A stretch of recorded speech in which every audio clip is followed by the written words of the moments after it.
आत्मीय भाइयों एवं बहनों, प्यारे बच्चों, आपको एक सच्ची घटना पर आधारित कहानी बताते हैं। प्रयाश्चित विषय है कहानी का। वह 12-13 वर्ष का बालक ही तो था। कच्ची बुद्धि थी और साथ अच्छा न था। उसके एक संबंधी सिगरेट पीते थे। उसे भी शौक लग गया। सिगरेट से फायदा तो क्या, धुआं उड़ाना उसे अच्छा लगता था। समस्या आई कि सिगरेट खरीदने के लिए पैसे कहां से आए। बड़ों के सामने ना तो वह पी ही जा सकती थी और न खरीदने के लिए उनसे पैसे ही मांगे जा सकते थे। तब क्या, नौकरों की जेबें टटोली चलने लगी और पैसा धेला जो भी पल्ले पड़ता उड़ा लिया जाता। बड़े सिगरेट पीकर फेंक देते तो वे टुकड़े बीनकर इकट्ठे कर लिए जाते। किसी ने यह कह दिया कि एक पेड़ की डंठल होती है, उसे जलाकर पीने से सिगरेट सा आनंद आता है। उसका भी प्रयोग किया गया, लेकिन मजा नहीं आया। मजा तो सिगरेट पीने भी नहीं आता था, पर उससे क्या।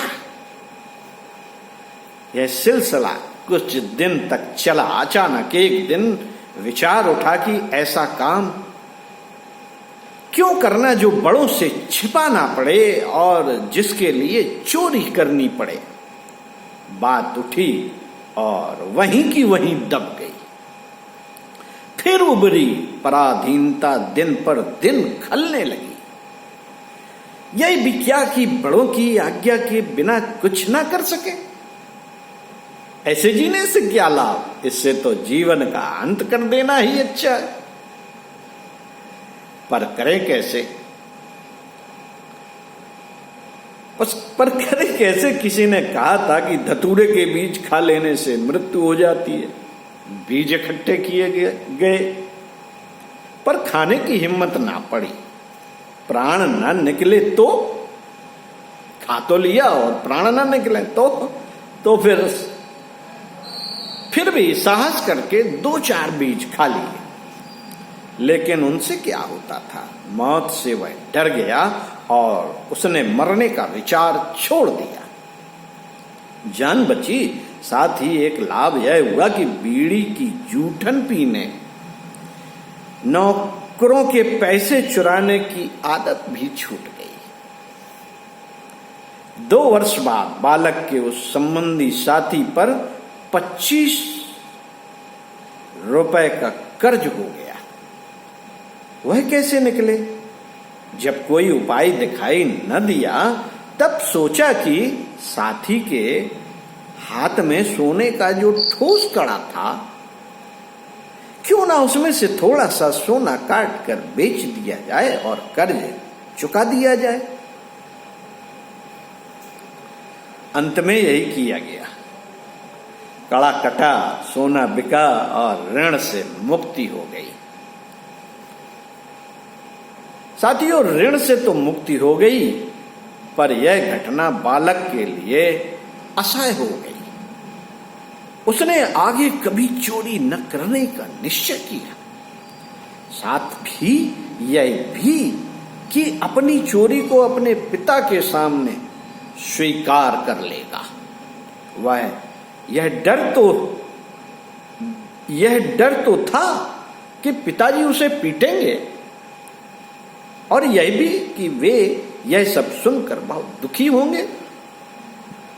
अगर उन्होंने स्वयं अपना ही सिर पीट लिया तो जो हो, पर भूल स्वीकार किए बिना मन की व्यथा दूर न होगी। पिता के आगे मुंह तो खुल नहीं सकता था। तब बालक ने चिट्ठी लिखकर अपना दोष स्वीकार कर लिया। चिट्ठी अपने हाथों ही पिता को दी।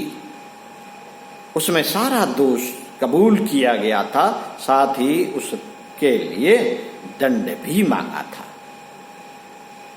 आगे से चोरी न करने का निश्चय भी लिख दिया था।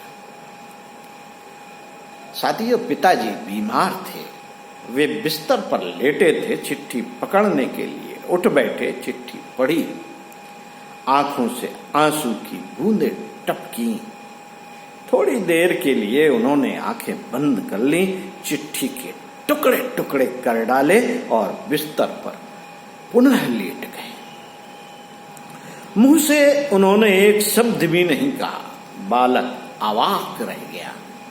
पिता की वेदना को उसने अनुभव किया और उनकी पीड़ा तथा शांतिमय क्षमा से वह रो पड़ा।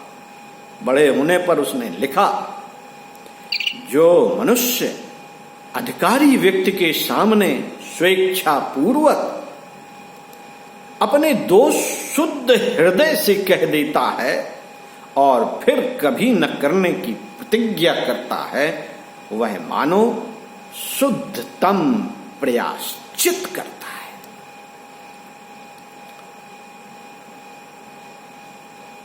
इस बालक से भारत ही नहीं, सारा संसार परिचित है।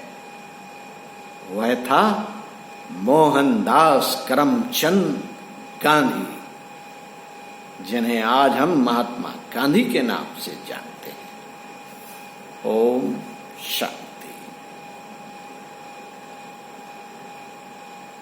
कहानी से जरूर प्रेरित होइए। इसे लिखिए, डायरी में नोट करिए और बार बार चिंतन मनन कीजिए।